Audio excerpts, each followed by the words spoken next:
Big warm welcome again to the Super September Lunch Break series. Our theme today, adapting to change. And we've got Anthony Phillips coming through. He's unfortunately flattened his back at the moment. He had a little operation on his back earlier in the week, but he'll be bringing us a great segment there, recorded, coming through on building your business to sell, exit planning, and the next stages, and looking to how you set yourself up beyond that. Stefan again will be here from the Business Benchmark Group. Diversification and scale will be a big topic there. Squeezing the lemon. He's had that lemon up a few times. So I want to, lemon's good. I always have lemon in my tea first thing I have in the morning. So I don't know why I do that, but makes me feel pretty good during the day. And the power of the 1%. And all of us who've done sport, the 1%ers, they all add up, the little things that you do to a real powerful effort overall. And of course, we've got our resident guru in the mind-body space, Judd Murray from the Cognisize Foundation, on his daily well-being exercise and some real practical drills. He's going to get you up and moving today, and Judd likes to get his hands and body going, so you'll see a little bit of that later. We've got Nikki behind the scenes today who's going to help us out. But without further ado, just a little bit on adaptability and, things that I think of from our business time.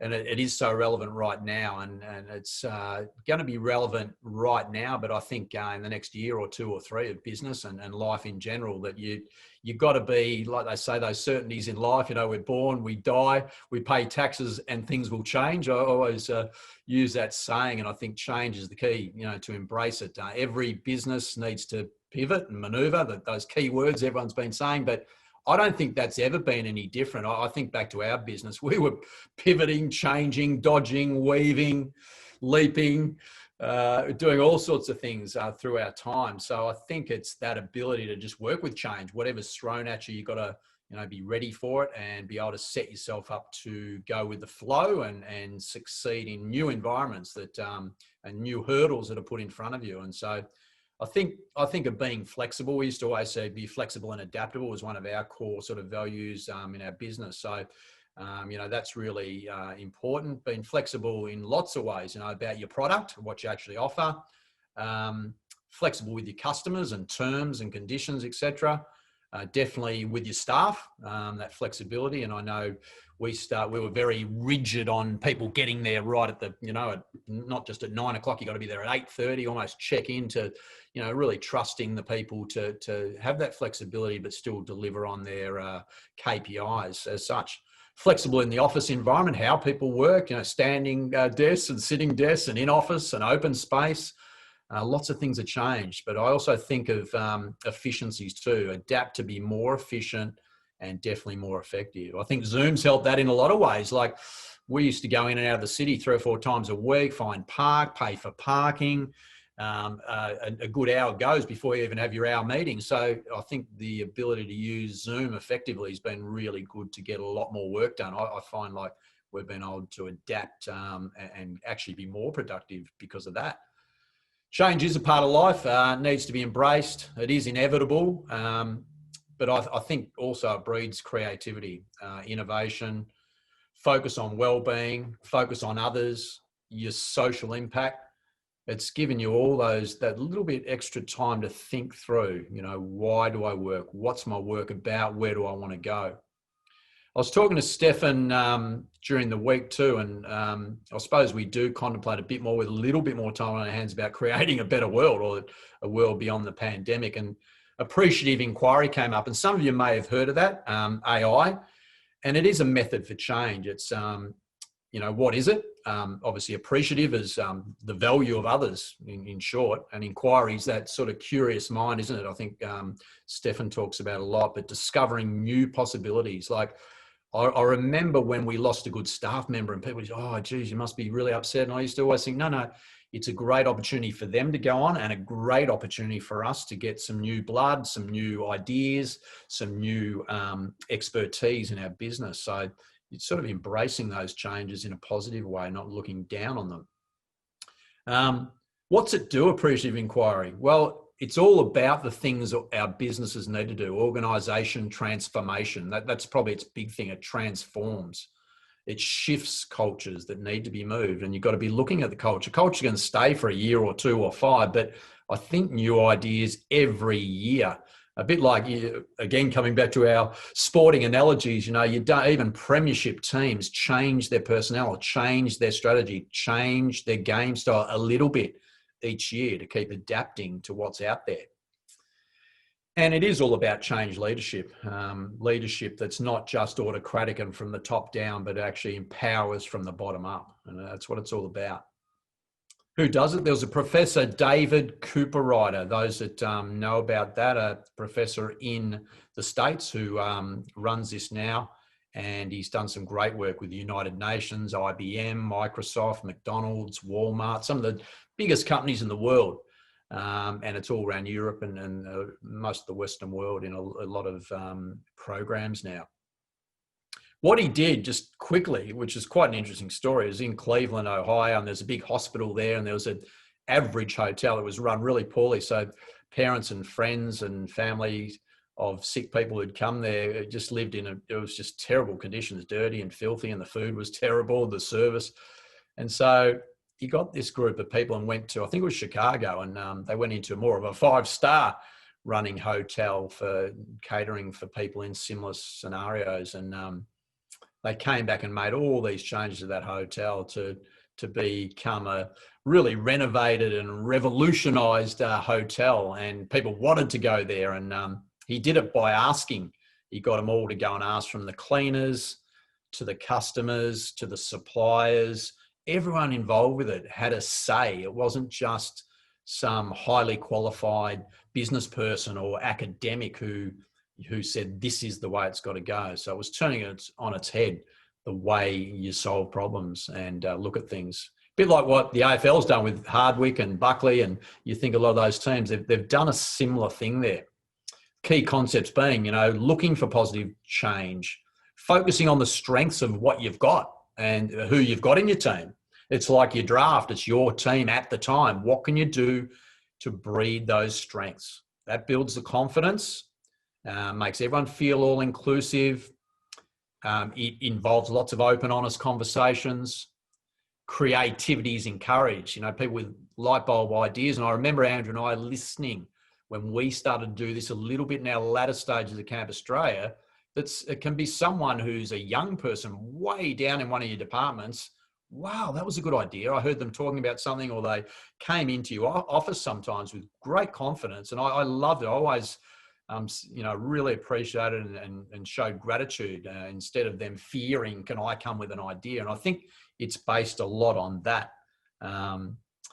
There's definitely a grassroots focus, like we've talked about our last 3 feet, knowing what it is right on the ground that we need to change to make sure it's successful and it adapts in the changing world or landscape. And what it comes down to saying, it's a win for all. It's a win-win-win. So it can be a win for the client, the customer, but all your staff as well. And that triple win is what it's all about. And the outcomes are a positive revolution, a human powerhouse. I was just reading up on it yesterday, just the strength and the feeling of those words, if you can get your groups like that. Collective collaboration. The collective all have a say. It's open. We work together. And it comes back to a lot of these sporting analogies, as in team, together, everyone achieves more. And this is what builds community. And I think this is what we lost a bit in COVID, that our communities and our social gatherings have stopped. So we do need to focus on getting back to that, because that's probably the essence of human existence. So without further ado, we'll switch on to Andrew's exciting part of our business anyway at the end there. So I hope you enjoy what we've got planned today. So hello and welcome to week 5 of the Phillips Brothers Foundation Business Mentor Seminar Lunch. Today we're talking about building capacity and momentum. I think it's been consistent across the last 5 weeks as we've grown with registrations. It's just been fantastic to see the amount of people that have joined in and the various questions that have come about from some of the discussions from each of the presenters. So welcome for those who've just joined us today for the first time. And the recordings for the first 4 weeks are now live on the Phillips Coaching and the Phillips Brothers Foundation websites. So today we're going to be in the final phase of what I've called our 4-stage process of startup, rapid growth, value add, and exit in a business. And I've said in the first few sessions that these times can be compressed in certain businesses or elongated in others, depending on the industry, the people, the desire, the growth, etc. So ours was in its 30th year when it got to this stage, albeit I suppose we were thinking about selling a little bit earlier as we were adding significant value towards the end, but the exit phase was in the 29th and 30th year. So today I wanted to talk a little bit about our personal experience. It will be a summary of last week. For those who've been watching, I've summarised each week as we've gone along. And then specifically talking more about exit. Are you ready for exit? Why sell and why sell now? In fact, I was with my daughter earlier and I was preparing the slides, and Eve, who's just gone 11, I think 11 or 12, she says, "So why did you sell Camp Australia, Dad?" So I had to have a laugh. I said, well, that's exactly what I'm trying to prepare right now to share with the audience. So I'll talk about that in a moment. The sales process itself, the 2 stages of preparation and the actual campaign. Advice in preparing, the external support and how we choose to do so, the communication throughout that sales process, and shared learnings at the end. So without further ado, we'll jump into the first slide, exit for today in this 4-stage business process. And as I said, many of the questions that will come up through these 3 or 4 areas over the last weeks, we're more than happy to discuss with you after this Business Mentor seminar series finishes. So a summary of last week, for those who were watching, I talk about the final straight at Flemington in the Melbourne Cup, and it's a long race. For ours, it was certainly long. So we're in our 20th year, I think it was, when my father said, who was our chairman, you're in the final straight at Flemington, ram it home. So you never know when you're actually near the finishing line. So some of you might be closer than you think. We talked about the rolling snowball. Let it grow. Trust and empower your team. Sometimes it feels like you've got to get out of the way of the snowball. Sometimes you think you're lost in it. Sometimes you're pushing it uphill and then you've got a lot of other support. So it is, as we add significant value, a growing snowball. We talked about potential of organic growth versus mergers and acquisitions. What was right for you and seeking advice from advisors. Protect and grow your wealth. We talked about not selling down. No one mucking with the business, including all shareholders and staff and family for that matter. Extracting yourself where you can. External wealth creation, being able to look at what your profits and dividends are and try to use some of that money within the business to create external wealth. The potential to give back. And then we also talked about a personal balance. What are you doing with your health? What are you doing to your family, your friends, your community? Making sure you get that balance through your business career. And we were talking with Judd afterwards about getting that peace and calm and being able to lift with momentum out of those feelings. Maximise value for exit. We talked about lifestyle. What lifestyle do you want to create for you and your family? The financial hygiene required within your business and selling from a position of strength. We touched on leadership, which was a strong part of where you're going to be at in the final stages. You've brought on a bigger team. Being you, continuing to be you through the journey. Listen and learn from everybody, take on feedback, drive your values, and as Judd said, leading with love. And then personal, giving back. Is it time to give back now?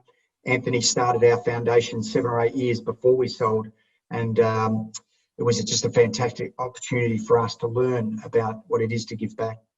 Holding our head up high, the Peanuts cartoon, which is on the right of your screen there. Being positive. I had a few back operations through my journey, and I remember putting this little 3M yellow note on my cork board right in front of my computer for about 15 years. It just had those 2 words, be positive. I think it just can get to a point when there is a lot of stuff that's hard in business, but those 2 words kept reminding me of keeping my head up high and being positive. Providing energy within your business, and don't be brought down by those who don't give energy or drain our energy. And we talked about never giving up. a little frog with a pelican. So I want to talk about now we've added significant value in our business. Are you and your business ready for exit? Because there's two different things. You as a person, you and your family, you and your other shareholders. And is your business itself ready? Some of the big questions and decisions to make. So I'll start with being honest with yourself. Do you live to work or work to live? It's a simple question, and I know it's not the same for everybody. Some people like to be in business for years and years. You look at some of the business moguls, the Murdochs, the Pratts, the successful Australian entrepreneurs who are in businesses for 50 and 60 years. We're in for 30, and some people get out a lot earlier. It depends on what lifestyle you're after. What do you want in life? Give yourself the permission to sell. It's every business owner's right. What I mean by that is sometimes I think it's hard when we start a business and it becomes our baby, it becomes our life, it actually defines us. It's hard for us to actually give ourselves the permission that it's okay to sell this business. It was certainly a struggle for Anthony and me. It's your baby. Can you let it go? Can you step outside of it, look objectively at it and let the business go? Is the timing right? Is the profitability right? If the profitability is right, then the value can be maximised. I remember talking to our board when our EBIT levels were quite low and our profitability wasn't high. We could only extract a certain amount of value at that time, regardless of what we tried. But if we doubled and tripled those numbers, then our value would be multiplied out significantly. And ask your question, do you know what you're worth? I remember reading in the Financial Review one year, well before I was thinking of selling, or Anthony and I were thinking of selling, and I read an article in our industry about childcare, which the numbers that they wrote up in the Financial Review were significantly lower than where our business was at. And the sale price was so high that I thought it was unfathomable. So I rang our accountants and I said, hang on a minute, our numbers are way better than those. If they're worth that, what are we worth? To that point was the moment when we believed we could start a sales process where the numbers were where we wanted them to be at from years ago, but I just needed the confidence to know that that's what we were worth. Then if you're going down that stage, would you sell at 100%? Do you want to be out of the business completely? Or if you're staying in the business as a merger, would it be a majority? Would it be a minority? What percentage would you consider if you've considered it at all? For us, we were always wanting and destined to sell 100%, maximise our value and leave the business. And if you are going to stay in the business, for how long and under what conditions? I'm often asked, and we were touching on this briefly in our question time last week, why sell and why sell now? So our considerations and decision-making experience, I'll just turn my phone off, were based over a number of years. So in the early days, why not sell early? Well, we had many offers over 20 years, and whilst flattering, and it looked attractive at the time, it really wasn't. We were going to be selling from a position of weakness. We hadn't reached our potential, and the numbers certainly weren't good enough. We might have been able to pay off a mortgage at that stage, or be free for a couple of years without needing to work, but it wasn't going to set us up for the long term. So that's why I started from questions back a while ago. What do you want out of life? What is your financial lifestyle going to need? But then over time, things changed. So each sector, I'm sure, amongst the 150 odd people that are registered in these sessions will have different businesses in different sectors. But ours, we're in childcare in schools and education, and there were favourable tailwinds in our sector. On the back of our first 20 years, we're relatively flat-lined. We were able to achieve approximately 20% average growth over a 10-year period. So with society needs changing, double income parents, population growth, increasing mortgage rates, double working income families, women back in the workforce, government support, etc., we had significant tailwinds. And I know we were lucky in that regard. Not every business is in that same position at the moment. Some are, some aren't. But if you can make hay while the sun shines, so to speak, in favourable tailwinds, increasing your value then. So we had increased profitability to then allow us to be in a position of strength. So we're selling from a position of strength. We felt confident of our results. We also knew that our bell-shaped curve in our industry was about to hit maturation. We'd done some modelling with our CEO with a competitive landscape growing, and we saw a 3-year horizon where we would maximise. But we were in a 10-year plan and about 8.5 years into that plan. So we knew that at this point, we could start our selling process, and any time between that immediate day and 2 or 3 years was the best timing for us to exit. We're also not actively working in the business anymore. Culturally, we'd exhausted a lot of the roles that we could play in the business. We were sitting as advisors. We were on the board, helping the CEO and the CFO. But as I said last week, we weren't getting out of bed every day, racing to the office, ready to start work. That was a cultural sign to us that it could have been a good time as well. We were also in a tough and risky business. We all know our most precious asset as a parent is our child, and we were looking after over 5 million child attendees a year. So it was a lot to consider if we weren't actively in the business. Insurance levels were high, risk was high. Our financial hygiene was in place. We'd set ourselves on this path 5 years earlier with appointments with external lawyers, accountants, brought in an appropriate CFO and CEO, so we'd had all those hygienes ready to go. We also had a majority of our wealth tied up in the business. Whilst I said earlier to try to extract dividends and profits to set yourself up a little bit outside of your business, for us it wasn't that way. To an extent, we were able to get a little bit out of the business in the last 5 years, but still 90% of our wealth was tied up in the business. So it was time for us to extract that wealth. We had a growing interest in childcare, being approached by private equity, which to us was quite interesting. We had competitors merging and selling their businesses. So it was a timing decision to say, when is it right to sell our baby? We didn't want to throw out the baby with the bathwater, so to speak, and we didn't want to miss this opportunity. So we wanted to be the last man standing, that game of musical chairs. And, every chair's taken and we've missed out. So we had to get out, even though we were industry leaders at the time, there was significant work in the private equity space with our competitors. And as I said, generally other businesses selling the childcare industry were going for far better profitability than what the numbers were that we had. So I think for us, we were looking at it and saying, well, this is the time for us to maximise. And as I said earlier, we were 10 years into a strategy, or 8.5 years into the 10-year strategy. So it was perfect timing where we believed the profit plus blue sky. I often said we got, if you can get somebody to give you 5 or 10 or 15 times earnings, and I know not every industry is the same, but the opportunity to do so gives you 10 to 15 years of profit up front without having to work for it. That was certainly our payday. So the sales process, hold on for the ride. I've just put this little picture there. It is like a roller coaster. There's ups and downs, and sometimes you lose a lot of confidence and sometimes you're riding high. The two stages that we felt were preparation and the campaign itself. So what advice would I give to founders preparing to sell? Some of them are complex, others are quite simple. So believe and trust in yourself and your family. Gain advice from those closest to you. They'll give you the feedback.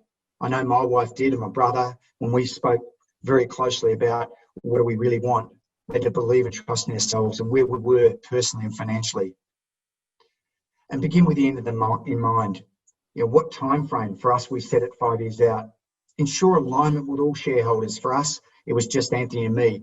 But it would be wrong to say that if one was on a different path, that you go down a selling process, because inevitably it's going to end up in tears. So make sure everybody's aligned when you go through this preparation. I talked about financial hygiene, but you've got to build hygiene everywhere. Operations, human resources, everywhere. Make sure that the business is beyond reproach wherever you're going to be asked to show information for prospective buyers. Talk about being an upwind trajectory of the industry cycle. So know where you're at within the cycle. Is there significant room for growth still ahead where you're going to gain much more value, or are you at the end of that cycle? Know your position with competitors. Is the competitive landscape growing? Are you number 1, 2, 3? Where are you at in the marketplace? For us, we had 15 years pretty much without competitors. It was like order taking. And then by the end, there was 30 or 40 competitors in our space. And lastly, big advice here is to engage external providers and sell it hard without compromise. So what steps now? I think after you've made these decisions and you're in the preparation phase, you've got to consider what sort of sale would you have. For those who have studied this area, and I learned a lot during this phase, what's best for you? Is it a trade sale? Is it somebody in your industry that will buy you at 100% or merge with you?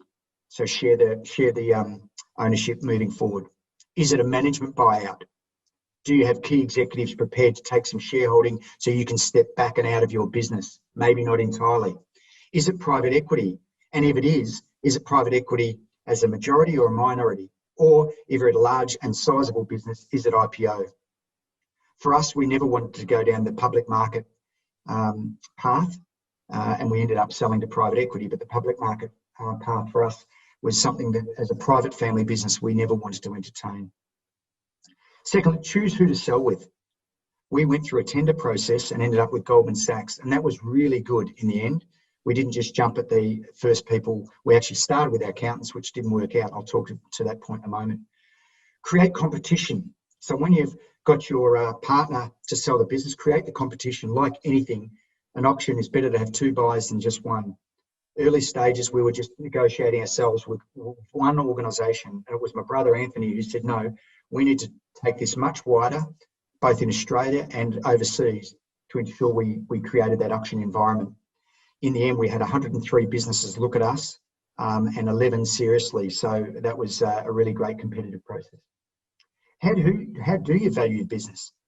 Certainly use external accountants to provide guidance in that finance if you're not acutely financially aware. But certainly for us, it was a multiple of profit. And there are other methods. But the next point's really important. It's not just your value, but what value are you going to add to the purchaser's business? So you can put a value on your own business, but think about the opportunity. I went to one seminar once where you think not just how much you're worth, but then what are you worth to the others? So it actually multiplies out even further. Be aware of that. Sharpen profit focus. So it's not just about cutting costs and cutting corners, but just looking at the low-hanging fruit. Look at the areas within the last 6 to 12 months where you can increase profitability. Because the next point about normalising EBIT, getting rid of some of the costs that otherwise wouldn't need to be borne by a purchaser, mean that you can increase your profit number and add significant value. For every dollar of profit, it might be worth 4 or 5 times.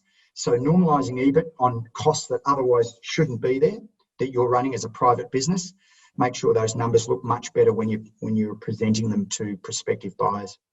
And then the communication, timing to senior management and staff. Why use external consultant to sell? Well, we tried to sell our business, but we really never knew, nor could we extract the maximum value. We also tried our accountants early on, and they weren't aligned to our values. There are a few things that were conflict of interest, etc., which I'll go through in a moment. But when we finally went to tender and chose Goldman Sachs, a couple of key points. They were smart and they got it and they grasped our business fast. They were market leaders in merger and acquisition. They were the best in the world. They had sold the best businesses in the world, and their statistics backed that up. We saw plenty of case studies that they presented to us. As an industry leader, so were we an industry leader at Camp Australia. So we like that alignment. Their work ethic, they back their model and they know every member is working 100% for us, which was really critical, and we saw that over the 4 months. Authentic in every sense of the word. The brand, the people, they were human and real. And they worked confidently for the seller, always. They never compromised. There were many opportunities and many of the discussions I saw, but they never compromised us. And the 5 keys that I found when I assessed Goldman Sachs in the end, and you might choose any of these particular organisations that can sell, but for us, Goldman Sachs' success was based on research. The depth of their research through our IM and our vendor due diligence was incredible. The reach was worldwide in every part. Their process was faultless for 4 months. The relationships they had were far beyond we could even begin to think of ourselves. and they were able to create the competitive tension, this game, this so-called game. So what can you do best? Trust the process, pay well, expect to pay well, be passionate yourself, ensure confidentiality, be honest, create a healthy distance from the process as well. You'll be in it, but you've got to absolutely step back and hold your nerve. So who was involved internally and how did we communicate?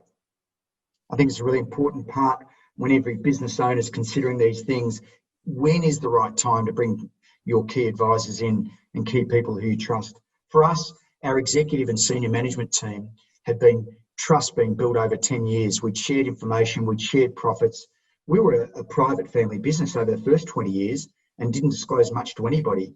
But in the last 10, we'd opened up and made sure that we built that trust. So we knew we had support from the senior leader team. Often as a founder, you think, oh, what will people think of me selling? Will they leave? Will they be jealous? All of those things. But if you can build openness and honesty with your team over this last phase of your business, they will think the best for you. Our advisory board was critical in allowing us to go through this process, and we appointed Tim Donoghue as our key advisor on the sale. He went to every meeting, he knew every bit of detail, financial and otherwise, and was an amazing counsel for both me and my brother. So make sure you get external support from your advisors to help you through this process. As CEO and CFO, we're empowered to conduct all meetings and strategy during this first stage of the process. They did the heavy lifting, and boy, oh boy, it was heavy. I remember receiving a 180-page vendor due diligence document to read that they prepared in the first month. So as CEO and CFO were incredible with the Goldman Sachs team. Confidentiality is for as long as possible. I mean, there's no right answer here. We had code names going throughout the whole process for all the particular interested parties, and we tried to maintain confidentiality. The senior management team, of which there are another 8 people, were included in stage 2 to perform presentations. And then, of course, like everything, we did have media leaks. They weren't great. We don't know how they happened, but we had to forge on. But in retrospect, the communication was clear and handled professionally and transparently. And this held us in good stead. So I would employ you to do that confidentially through the communication process. So some of the key learnings and surprises along this sales journey for us, I'm sure people would be interested to know, having gone through it. Like most things in life, unless you've gone through it, you actually don't know. Early days, we thought that being tapped on the shoulder was being better than shopping your business around, because if you were tapped on the shoulder, you'd extract more money. But if you shopped your business around, people would think, oh, well, that'll go cheaply. But we were actually really wrong in that. Private equity, there was significant interest in the education and childcare sector. That was we thought we were a boutique little industry in schools, but in the end, it was a significant advancement in private equity in Australia. Camp Australia accountants we engaged to help us at the start, but be aware of listening and acting on all advice. They had poor merger and acquisition advice. There was conflict of interest, confidentiality was breached, and our values weren't aligned. So then we went and tried to sell it ourselves. And this is too hard. It was too close to us as our own baby, as I've talked about. We didn't know the M&A space very well. We had no expertise, and we couldn't extract, therefore, the maximum value. And so we had to step back. Another key point in learning was that selling with professionals is about value extraction. Better than selling your own business yourself. You must look at external support. Private equity firms try to get your business for as low as possible. Tim Donoghue talked about, our board member talked about them being great white sharks. Well, they were. So they'll have every trick in the trade. And as I said, back to the hygiene of the business, they will try to, as soon as they see a hole, a weakness, they'll take it down and they'll try to erode value immediately. I can't emphasize enough building those hygienes, being beyond reproach so that your value stacks up and stays high. And of course, the media links beyond our control were some of the things that we were really surprised about. So in the end, the ultimate success with Goldman Sachs, we had twists and turns. And I can tell you literally down to the last hour of the 4-month process that we were in. I could go on and on about that, or write a book about it. But we had to learn to hold on no matter what. I still remember talking to my brother and Olivia Brown from Goldman Sachs on the phone with 1 hour to go and saying I wasn't prepared to sell the business after 4 months because of something that had gone down in the media where potentially value was going to be eroded. But it wasn't. It was an amazing result. We more than doubled our final price in 6 months from our first go at our accountants trying to sell our business to one private equity group, to trying to sell it ourselves, to engage in Goldman Sachs through a tender process. We more than doubled our final result in 6 months. It was unfathomable how that would have been achieved. And we achieved a double bounce on the trampoline for doing so. So it is an exciting time selling a business. It's not for the faint-hearted. The exit period can be challenging because you're thinking, what am I going to do next? Maybe have a think about that in the year or the moments leading up to selling a business so that you feel comfortable. Personally, myself, I've gone on to do things like this, mentoring, advising, a foundation with Anthony, some other things that I would never have had the time to do in running a 68-hour-a-week business. But I can tell you that that double bounce on the trampoline is a fantastic thing based on putting all those parameters in place over the previous 5 years. So thank you for listening in the last 4 or 5 weeks about our startup, rapid growth, value add and exit. We talked about that 9 kicks in the bum and 1 lick of the ice cream. That's me having a lick on the night of the sale of Camp Australia. I specifically went down to the ice cream shop and had a great lick of the ice cream. So I'm sure you're going to enjoy those licks along the journey. Don't worry about the kicks in the bum. They'll get you up on your bike in the morning, ready to go again. So thank you for the opportunity to present the business mentoring lunch sessions in the last 4 or 5 weeks. I will be handing over to Stefan now on behalf of Anthony and I and the Phillips Brothers Foundation. It's been a pleasure and be really keen to help any of the businesses, you as an individual or your business as a whole, through this process in the future and any questions that you may have. Thank you very much.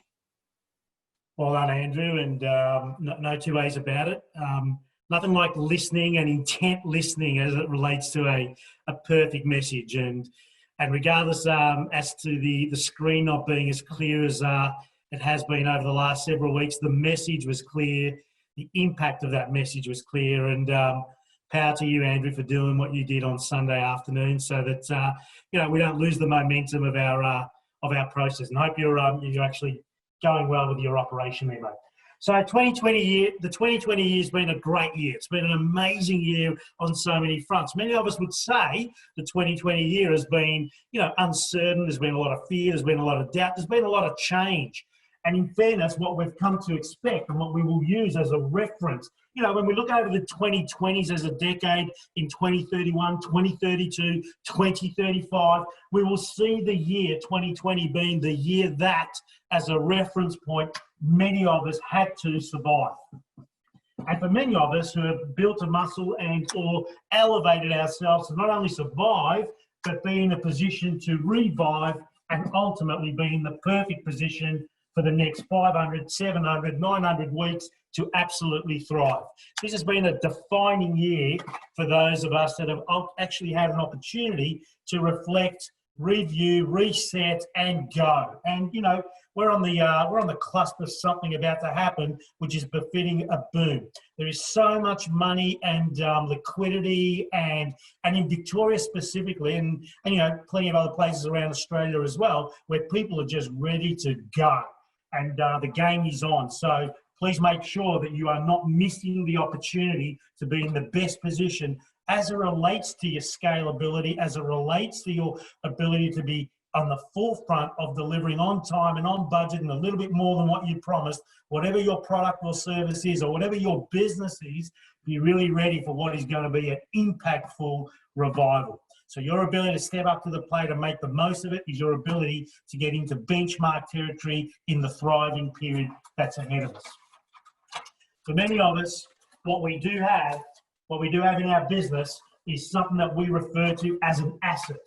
So our ability to be really clear about what is your asset, who are the people, What are the products? What are the services? What is the IP? What is it that makes you unique? What are the vehicles? What are the machines? What is it the way that you do as it relates to business?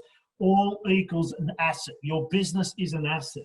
Your IQ is an asset. Your ability for EQ is an asset. The only responsibility for assets in any business is to make and or produce sales. The only responsibility for sales in your business is to deliver a profit.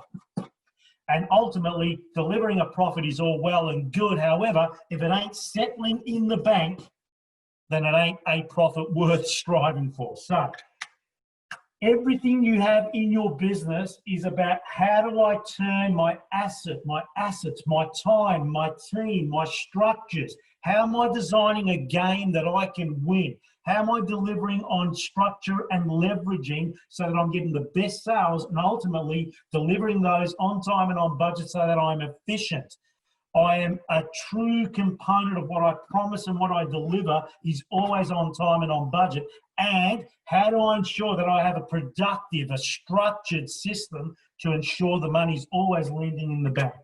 So if you're in business right now and you are running or leading or influencing at a high level the asset, the business asset, your responsibility is to get the best level of juice from the squeeze. Your ability to ensure that you're doing things better, faster, quicker, different, adapting to the, I guess, where are the quacking ducks? Where are they today? Where will they be tomorrow? How do we go and feed the quacking ducks is your responsibility in business. So the ability to be adaptable, the ability to have same product, new market in your thinking, in your critical thinking. New product, same market, diversification, the ability to squeeze more juice from the lemon is so critical to your way of growing a business that totally outperforms, and certainly becomes a benchmark business. So how is it that you are creating an effectiveness as it relates to the asset? How is it that you're creating an efficiency as it relates to the juice that you are squeezing? And how is it that you always have it landing in the bank is the most important part of the whole concept. So adaptability, diversification, same product, new market, new product, same market. There is so much juice that can be squeezed regardless of level and or size of business. I also want to be sharing with you the ability to understand through a structural process the power of 1%. If we think about if you were running a $2 million business or a $20 million business, it makes no difference, or a $200 million business, it makes no difference when it comes to the power of 1. If you increased your current price right now by 1%, and you are running a $2 million business or a $20 million business, how many customers will you lose? The greatest level of head trash when it comes to increasing price and or getting paid what you deserve, by the way, is a thing that you're going to lose clients. But in understanding price modeling and adapting to the reputation that you are building, the structure that you are creating, the foregone conclusion that your clients will receive what you have promised time and time again, allows you to have a pricing model process. And this is part of your adaptability and your change management. If you increase your price by 1%, that lends itself to $20,000 in your business if you're running a $2 million business. If you also increased your volume, if you understood that you have more juice left in the squeeze, your volume, your capacity, how is that you become more effective and you increase that by 1%? That's a further $20,000 in your business. If you improve your efficiency and your ability to deliver on time and on budget, your procurement, your scheduling, your execution processes, your team development process, and you improve that just by 1%, that's another $20,000. And ultimately, as a result of those three, your operational expenses, as long as you have lean as your motivator and driver in your business and not running a fat and chubby business, there's another 1% there. So all of a sudden, you have in 4 areas by 1% each, which is a no-brainer for anyone in this room, you have a bottom line ka-chink of $80,000 on a $2 million business. If you had a $20 million business, it'll be 10x that. And all that goes to the bottom line, no ifs, no buts, because it's all after expenses and costs. So the power of one, and as it relates to adaptability, the ability to believe, the ability to build and create a game that you can win, is about also understanding the 4 levers of 1%, and how is it that as a business and as you mature and grow and become very clear about the feet on the ground and the product and service that you deliver, how is it that you can ultimately influence a scoreboard by moving and maneuvering your levers to give you bottom line ka-chink, balance in the bank growth with no further sweat needed. I'm Stefan Kazakis, Business Benchmark Group, and I'm passing on to Judd as we speak. Hello, everybody. Great session. Thank you very much, Stefan. Today, I'm going to talk about adaptability from the self perspective. So the business itself, I'm going to talk about, I suppose, the personal fitness model of what these are, what Anthony and Andrew and Stefan was talking about. So I'm going to make it fairly practical today. I just want to, before we start, I just want to go over a couple of things that were said today because it was really poignant, really quite powerful, I think. And we started off, Anthony was talking about pivoting, the ability to adapt. And I really think this is a reflection of our own personal health and well-being. He talked about AI, he talked about a appreciative inquiry, actually. And that is something really interesting because it also reflects our functional confidence, our ability to actually be curious, our ability to be appreciative comes from our level of contentment in ourselves. Here, Anthony also talked about that model, that 5-star hotel study, which was fascinating. And they found that the patients got better support and the families had a better experience, and the whole thing was a better experience for everyone because of this positivity, this sense of productivity increased, this sense of engagement increased, and sense of support. It was a really great study. It also mentioned human powerhouse, which we've reflected on in past, talking about our ability to influence. Our ability to be peaceful, as Andrew was talking about, comes from confidence. And the confidence that they gain through the process of selling, through the process of recognizing the talent, the assets, as Stefan says, within their business, gave them that confidence and gave them that ability to make clear, rational, logical decisions. Not over-emotional, more about doing what needed to be done, when it needed to be done, and how it needed to be done. So he also said this classic cliche line, live to work or work to live. Yeah, we've all heard that a million times. But it also applies to health. The big point is, do we live to be healthy? Or are we healthy every day so we can live better? And that's really the point. When I run these programs, when I run the Cognitize programs, it's all about empowering people to make healthy choices so they can extract more from their life, more from the business of themselves. Andrew also talked about value hygiene. Now, value hygiene is really also personal value hygiene, personal self, based on our well-being, based on our mind and body fitness. So in the end, last thing I was going to say before I get onto the practical is Stefan talked about this survive, revive, and thrive. That's about as personal as it can get. For us, well, I've been dealing with lots of clients who've been really struggling. Those that have been on the brink of self-destruction and those that have really struggled but are on the brink now of a real growth, real transformation. And this is all reflective of their personal state of well-being, their philosophies, their assets, their rituals, their habits, the 1%ers, as Anthony often says. Because ultimately it's about you. It's about the number one asset in your existence, which is you. So, without further ado, try and create some space, everybody. I'm going to move from my desk chair. And this is not going to be overly difficult, but it's about rebooting. It's about becoming mindfully connected. Let's take the specs off. And when I start this, I always do it the same way. I start with my hands. I put my hands together. I stretch my wrists. I start to work. This helps me, this whole ritual helps me reset. Into clasping my fingers, I press. I shake my hands. And I do this every couple of hours. I do encourage everyone to reset every 40, 50 minutes at work. Once I've done my hands, I just gently swing. Just make sure you don't hit anything around you. I don't have a lot of space. Not a lot of people do at their work. So I'm mindful and I'm careful. I swing just with a wide stance. I lift my arms up and I drop them down. Lift my arms up, drop them down. Keeping my chin neutral, that means chin down, so my cervical vertebrae are nice and straight. So I'm dropping down like I'm bouncing a ball. Open my arms up nice and wide, drop through the front and swap. I'm reconnecting with my body. I've been working hard with my mind all day, and now I'm going to spend a little bit of time working on my physical asset. While I'm doing this, I'm also diagnostically looking for issues. Have I got stiffness? Have I got pain? Is one arm freer than the other? From here, I'll move into my hips. I'm checking out my hips themselves, my waist, any pain, any stiffness, anything I need to be mindful of so I can do something about it as the boss of myself. After I've done this, I'll move on, I'll find a wall and I'll stretch in what I call a banana stretch, working through my sides, through the obliques, stretching. If I don't have something to lean on, I simply stretch. I do a split this way. I release, swap, and I split. Or if I lean on something, I banana stretch, creating a bend through here.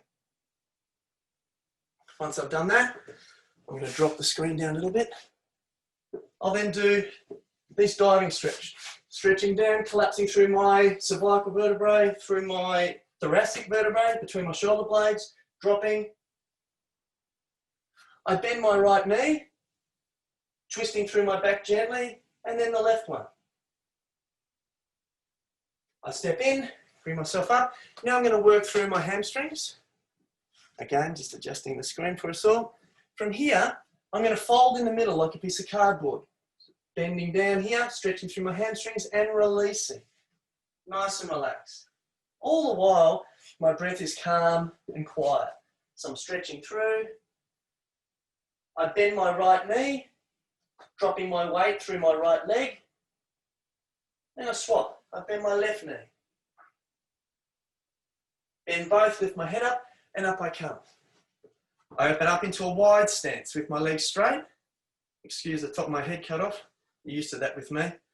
I bend forward again with wide legs, working towards my groin now. Stretching and dropping. And as I'm doing this, I'm exploring the flexibility or lack of flexibility in my groin and my hamstrings. I'll go to my left leg. Breathing in, breathing out. After a minute or two, or a breath or two, I stretch the other leg. Nice and slow. Bring myself back. I then lift my head and I drop through my right knee. So I'm stretching now through my groin, just gently. Try and do this with me. We spend so long in our heads that sometimes our bodies feel like they're just along for the ride. But doing this helps us reconnect, bringing the two parts of the whole together as one person. Okay, so I've done my side to sides. Now I'm going to get you to sit in a squat with your weight on your heels. So my weight is back like this. And I'm going to do what we call Buddha breath. So I'm going to allow myself to drop my forearms onto my legs, my thighs. I let my body sit, let my belly hang, and I breathe in through my nose, expanding through my belly. I release the air, and I sit. Remember that rectangular breathing? I sit. When I need to breathe in again, I inflate, and I release. I usually do this 5 or 6 times, but we'll do it 3 times. So one more time, and release. Okay, so once I've done that, I'm going to do squat to toes. So here, so up onto my toes and down to a squat. Up onto my toes and down to a squat. One more. So normally, as I say, I'll do 6 or 7 of these, but we're still going to move fairly quickly. So I'm trying to invigorate myself, yeah? After I've done this, I'll bring myself up and I'll do shoulder rolls. So I'm trying to coordinate, smooth, flow, dropping and lifting, dropping and lifting, nice and relaxed, connecting, all the way forward, all the way back. And I relax. From here, I'm going to go make sure I don't hit anything. Chops. Just a little bit of invigoration. Chop. Still from a squat. And then I do opposites this way. Opposites. Don't hit your arms on anything. I've done that before. Okay, so from here, I've done that. I'm going to do a quad stretch. Hold on to something for balance. Lift my knee. I'll readjust. Lift my knee, pull through, stretching through my quad, nice and tall through the head, chin neutral still. Release into a swing. Turn the other way. Lift my knee, run my hands over, grab my ankle, nice and straight through the body. Big breath in, big breath out. Release into a swing. If you've got the space to do it, I'm going to do some gentle leg swings. So I'll end up doing, half a dozen or so. Nice and flowy, nice and released. Change, other side. Without kicking the wall or anyone else. Facing forward, almost done. Tick-tocks. So I swing through my groin, gently, gently, opening up through the body. You can hear my breath is starting to work. My body's starting to be invigorated, which is really good, especially if you're sitting in front of a desk all day. And I bring it back. From here, bring my chair back. Sit myself down. And I'll just do a chair twist. Here, I grab the bottom of the chair with my right hand, top of the chair with my left, and I gently twist. Do the same the other side. Bottom of the chair with my left, top of the chair with my right, gently twist. Come back to center. Now from here, I check my sitting posture. I make sure, I'll drop myself a bit so you can see. I make sure that my crown, the crown of my head is tall, my chin is neutral. I make sure the top of the monitor is level with my eyebrows. I make sure that my chin sits in the center of my chest, shoulders are roughly level. And I make sure that I'm sitting free and straight with my shoulder over my hip, not back in the chair, not like this. Driving my chest in front of my tummy, shoulder over hip. I'm more balanced, more neutral, and I'm able to look after my body. So this little exercise routine is something that you can do 2 or 3 times a day. It doesn't take long. It starts getting the blood pumping. It starts getting your body back into the zone, which gives you a positive feedback, which makes you feel more invigorated. It helps you be aware of your really important asset, which is your physicality. It helps you become a complete person. Because when you're working, you want to be as strong an asset as possible. So when I physically feel good, when my blood is pumping, I've got a bit of warmth in me, my breath is working, and I'm focused on the moment, I'm more able to do a better job. So try and do these little exercises, not as something that you put off and do, when you get your Lycra on and you go to the gym, and it's not a big deal. It's just something you can do. Flip your shoes off if they're inappropriate and just do a little bit of work. Spend 2, 3, 5, 10 minutes, whatever you can muster, but do it regularly. Again, to try and keep mind and body together, to try and keep you at your best, and to try and help that well-being aspect of you rise up through your priorities and become something that's very important on a day-to-day, minute-to-minute level, not something on the wish list that we deal with on the weekends. Okay? So live the best version of yourself. I'm going to flip you back to Anthony now, and thank you, everybody. Thanks heaps, Judd. And I'm just sweating a bit there, just wiping the sweat off there. It was always good. Love to get those mini breaks going. It is crucial. And I think just being aware of your posture, we spend so many hours sitting at our desks and in our cars that, I think those standing desks have been a great innovation. I know we've got a couple, got even a mobile one here at home, which is great. So you can put it in some different places. Is quite interesting. Just looking at different ways of working to, as Judd said, invigorate your energy. I think it's just so important. And I love that comment. Your best asset, if you always have that in mind, you will be able to perform, and business is about performance. And that's what the series has been about, giving you some great tips and mentoring to get your best self working for great productivity. So thanks again for listening today. We haven't had a lot on the chat. We've answered a few here and there. And appreciate those comments and a bit of fun. It was just awesome. I mean, hearing Andrew's story, there's a lot more depth and detail in all that. But that selling preparation's just crucial, you know. Make sure you're on the industry tailwinds, you know, and make sure that value in the industry is up at the right time you want to go sell. Get that increasing profit consistency going. Really important when they're judging your value and your multiples at the end. The financial hygiene was just massive. That mooder, get rid of the waste. Make sure you focus on your efficiencies. That exit he talked about, you know, making sure everyone's aligned at the right timing and the right way you're going to exit is really important. And knowing what cycle the competition your industry is in at the time to sell on the up.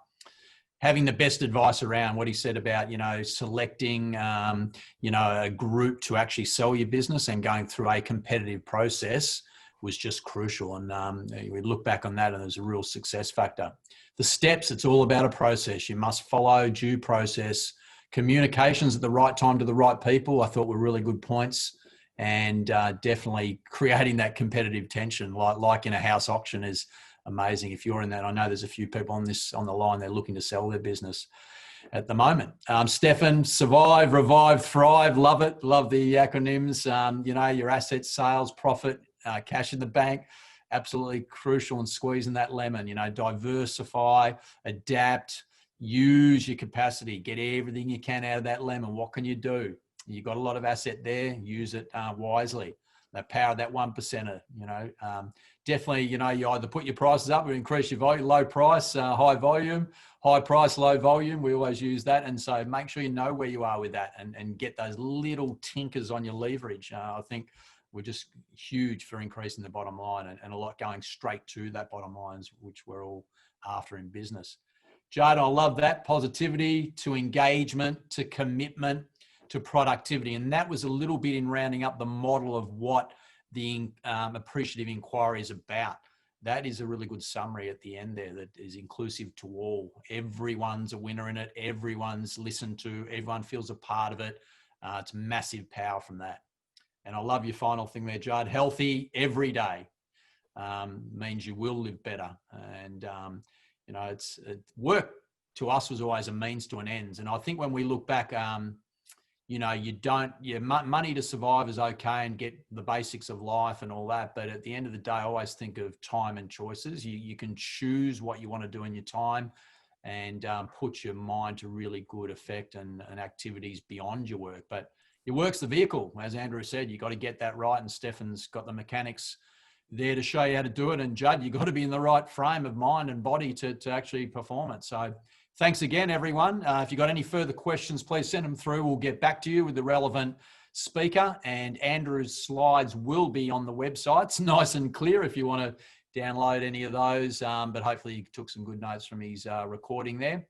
And we look forward to next week, Tim Donahue. So the guy who really helped sell our business will speak. And he's an expert. He's a leading financial advisor. I think won the Financial Advisor of the Year, I believe, last year. And he is an expert in that field of the world economics and our current Australian economics. He knows it better than anyone that I've spoken to. He's a special guest and we'll have him on and then Q&A. So please send through any questions. The panel will be a bit of an open discussion and the panelists will speak to a number of pertinent questions that come through either online or through texting through to any of us. That would be fine. And also anything you come up with in the session to round up our series next week, Wednesday. And that will be just into October. See you at 12 o'clock. Thanks for tuning in today.